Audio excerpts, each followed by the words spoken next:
দর্শক, মৌসুমের শেষ সময়েও ক্রেতা বিক্রেতাদের হাঁক ডাকে জমজমাট রাজশাহীর আমের বাজার। এ বিষয়ে বিস্তারিত জানাতে রাজশাহী থেকে যুক্ত হচ্ছেন আমাদের সহকর্মী মতিউর মর্তুজা।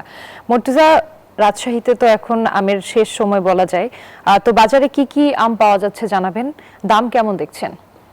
রুবা, একেবারে মৌসুমের শেষ সময় এখন এখন যে আমগুলো পাওয়া যাচ্ছে সেগুলোর দামও তুলনামূলক বেশি। আমরা ক্রেতা বিক্রেতাদের সঙ্গে কথা বলেছি, তারা বলছেন যে দাম কিছুটা বেশি থাকায় বিক্রি কিছুটা কম হচ্ছে, সেই সাথে আবহাওয়াও এখন অনুকূলে নেই, যে কারণে আমের পোকাও হচ্ছে। আমরা রাজশাহীর rail gate rail station bus stand আমের বাগানে রয়েছে, এখানে বিভিন্ন জাতের আম বিক্রি হচ্ছে। আমরা একটু বিক্রেতাদের সঙ্গে কথা বলবো যে এখন কি কি আম পাওয়া যাচ্ছে আর দাম কেমন।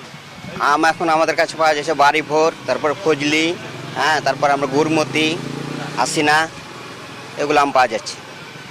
কেমন বিক্রি হচ্ছে একটু বলুন। বিক্রি এখন একটু কম আগের চাইতে, এখন দাম বাড়তি তো এর জন্য বিক্রিটা কম।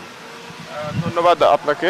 বিক্রেতারা যেমনটি বলছিলেন যে শেষ সময় হয় আমের দামও বেশ বেশি, যে আমগুলো পাওয়া যাচ্ছে সেগুলো ক্রেতাদের কাছে জনপ্রিয় হলেও দাম বেশি হয়, বিক্রি কিছুটা কমেছে। আর রাজশাহীতে এবছর প্রায় 2,43,393 মেট্রিক টন আম উৎপাদনের লক্ষ্যমাত্রা নির্ধারণ করা হয়েছিল এবং প্রায় 800 কোটি টাকার আম বিক্রির কথা কিন্তু জানিয়েছিল কৃষি সম্প্রসারণ অধিদপ্তর। তারা বলছে যে লক্ষ্যমাত্রা অর্জিত হয়েছে, কৃষকরা এবার লাভবান হয়েছে। কৃষকরাও কিন্তু এমনটাই জানিয়েছেন যে তারা বেশ চড়া দামে এবার আম বিক্রি করেছেন।